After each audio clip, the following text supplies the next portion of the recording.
خلنا نرجع شوي ناخذ خطوة للوراء ونشوف أساسا كيف بدأت المكاتبات بين أهل الكوفة من ناحية وبين الحسين صلوات الله وسلامه عليه من ناحية أخرى.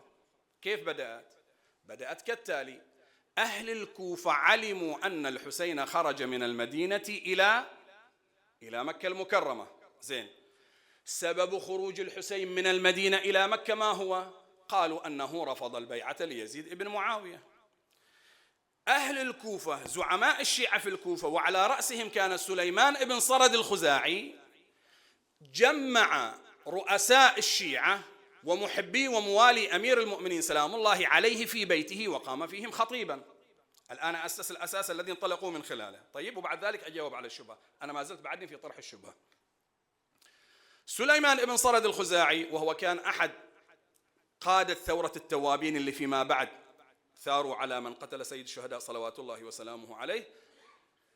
سليمان بن صرد الخزاعي جمع زعماء الشيعة في منزله وقال لهم: هذا الحسين قد خرج من المدينة إلى مكة، وأنتم بالنتيجة لا ترضون بحكم آل معاوية، فإن شئتم تبعثوا إلى الحسين سلام الله عليه لتبايعوه فيقبل إليكم الحسين سلام الله عليه ليكون خليفة عليكم.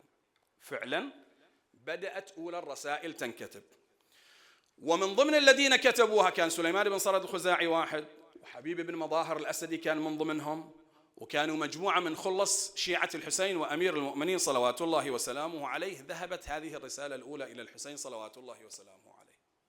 ثم يقول أصحاب التاريخ، يقول: ثم توالت الرسائل رسالة بعد رسالة، كل يومين ثلاثة يجتمعوا نفرين ثلاثة ويكتبوا رسالة إلى الحسين، كل يومين ثلاثة أربع أيام يجتمعوا كم نفر ويكتبوا رسالة إلى الحسين. مفاد هذه الرسائل جميعها أنه: يا أبا عبد الله، نحن ننتظرك أن تأتي إلينا لنبايعك وتكون خليفة على المسلمين أو تكون خليفة على المؤمنين. زين، هذا واحد. اثنين، في هذه الأثناء سيد الشهداء سلام الله عليه أنفذ مسلم بن عقيل إلى الكوفة ليستخبر أخبار أهل الكوفة ويأخذ منهم البيعة. طيب، وركزوا في هذه الأثناء الكتب تتوالى على الحسين صلوات الله وسلامه عليه. آخر كتاب وصل إلى الحسين صلوات الله وسلامه عليه وصل المبعوث من أهل الكوفة أنه كذلك الحال، أنه قد أينعت الثمار واخضر الجناب، وإنما تقبل لك على جند لك مجندة، أن أقبل إلينا يا أبا عبد الله. زين، سيد الشهداء سأل حامل الرسالة، قال: من اجتمع على هذه الرسالة؟ من اللي موقع على هذه الرسالة؟ من ضمن اللي كانوا موقعين على هذه الرسالة حجار ابن أبجر. اثنين، شبث ابن ربعي. ثلاثة، قيس بن الأشعث. وكلهم هؤلاء كانوا قواد على معسكر عمر بن سعد في كربلاء.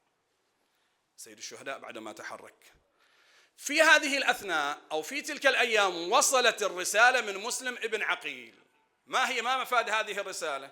بعث الرسالة إلى الحسين صلوات الله وسلامه عليه، وكان من أخذها قيس ابن مسهر الصيداوي وعابس ومولاه شوذب. وصلت الرسالة إلى الحسين صلوات الله وسلامه عليه مفادها التالي: أما بعد، فإن الرائد لا يكذب أهله أو لا يكذب أهله، ولكن الأصح والله العالم أنه لا يكذب أهله.